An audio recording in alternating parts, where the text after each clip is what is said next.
The name I now restore to you. Aurelius. Aurelius Dumbledore.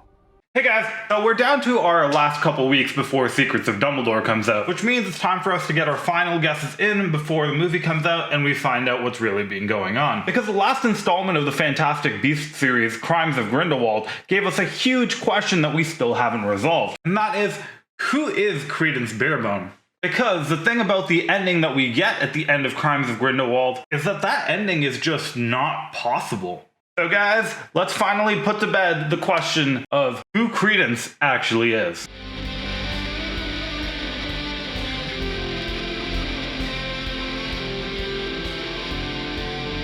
So before we get into who I think Credence is, let's talk about what other people have speculated on and why those theories are probably garbage. So theory number one is that Credence is actually Albus's son, or possibly Aberforth's. This is actually a possible explanation.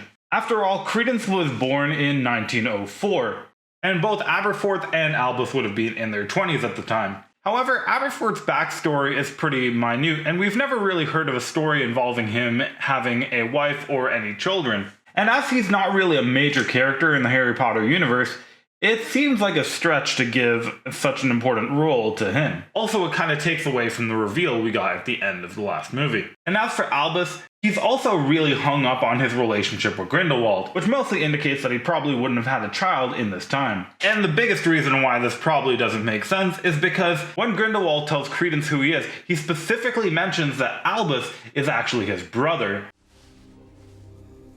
Your brother seeks to destroy you. Not his father or uncle. So, option 2, Grindelwald just lied.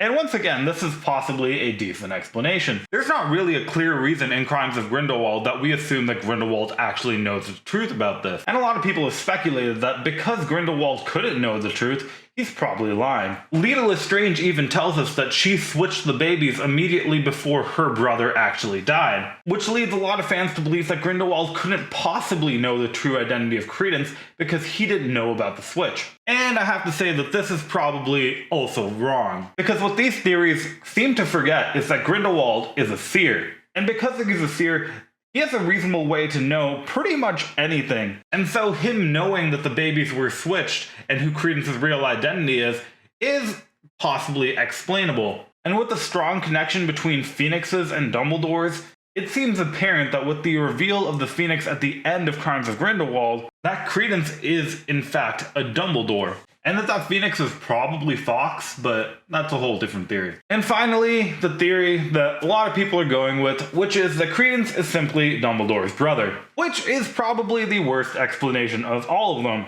Because after a while, we may have thought this made sense slightly after walking outside of the theater. It really doesn't make sense at all.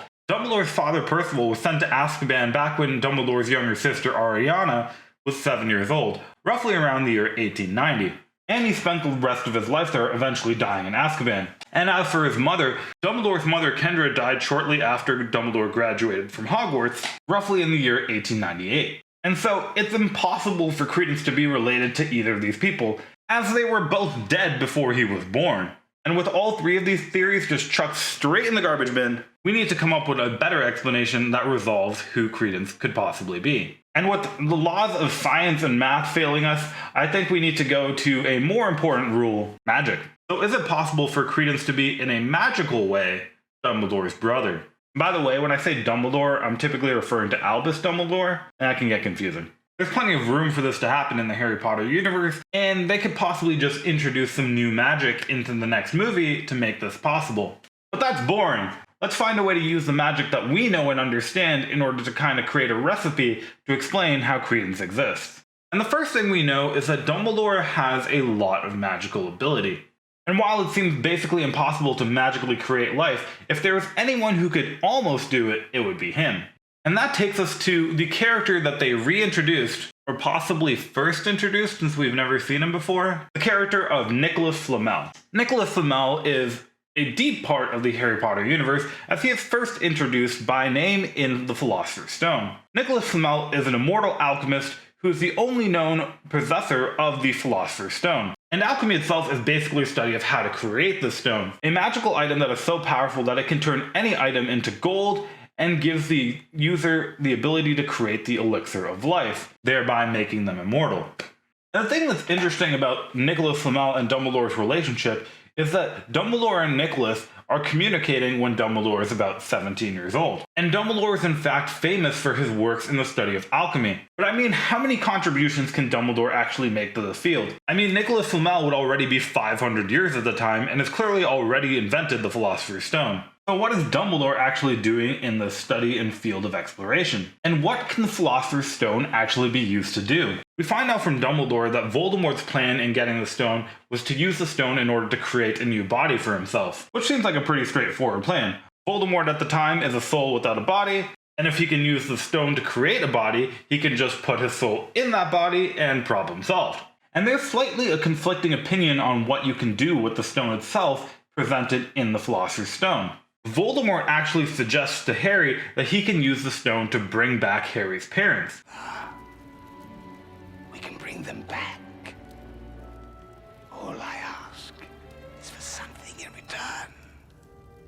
What we find out from Dumbledore at the end of this year, and he basically mentions it over and over again throughout the next couple of books, is that there is actually no spell that can bring back the dead. So is Voldemort completely lying here? Is it completely impossible to bring back the dead? Or is there some sort of way to use the stone in order to achieve something like that? After all, if you were to recreate Harry's parents' bodies, all you would need is their souls to be put back inside it. So hypothetically, if Dumbledore had access to the Philosopher's Stone, Dumbledore could recreate the body of someone he had lost. For example, a new body for Ariana Dumbledore. But this of course runs into the issue that Ariana's soul was not tied to Earth, and therefore when Ariana died, her soul would have moved on. Except it's not quite that straightforward, because a part of Ariana could have lived on after her death. You see, Ariana was probably an Obscurial. While it hasn't explicitly been confirmed by J.K. Rowling, we know that Ariana repressed her magical ability after she was attacked by some children when she was 7 years old. This caused the magic to lash out at her at random times when she was nervous or afraid, which eventually led to the death of Kendra Dumbledore. This is pretty much the exact same description that we get for what Obscurials are. The inevitable result of what happens when someone fights their own magical abilities and their magic turns against them. And while we find out that an Obscurus cannot live without its host, it is possible to keep one separated and contained, as we see in Fantastic Beasts and Where to Find Them. So it's useless without the host. Useless. Useless. That is a parasitical magical force that killed a child. What on earth did you use it for? And it's not entirely impossible that Dumbledore could have done the same thing with Ariana's. And what we know about Obscuruses is very vague, except for the fact that they seem very deeply connected to the magical person with whom they belong. A piece of that magical person that can remain even after that magical person has died, assuming it was properly preserved and everything.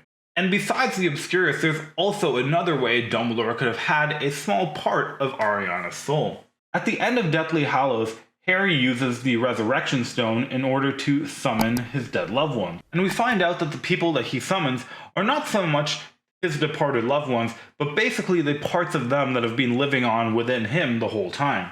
The ones that love us never really leave us. And you can always find them.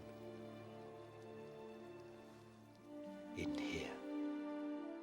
And so with these three pieces of the puzzle, a body, an Obscurus, and part of Ariana's soul, it's conceivable that Dumbledore might have found a way to fuse these things together, and use them to create an entirely new magical person who is partially his deceased sister Ariana, and partially himself. Which of course would explain why this person is immensely powerful, because they don't only possess an Obscurus of one witch, but part of the essence of another wizard, a wizard like Dumbledore who by himself is extremely powerful. And as this creation, this hybrid, would in fact be part of Dumbledore, you could reasonably say that this is Dumbledore's brother. An attempt by Dumbledore to bring his sister back to life that ultimately failed because, as Dumbledore would find out, there's really no way to truly bring back the dead. And instead what he resulted in is some sort of Frankensteinian creation that he probably felt better with getting rid of, or simply that this child would have had a better life if he grew up away from him. I mean, after all, Dumbledore does seem to have a bad habit of giving orphan children to bad parents. But anyways, guys, that's just what I'm thinking.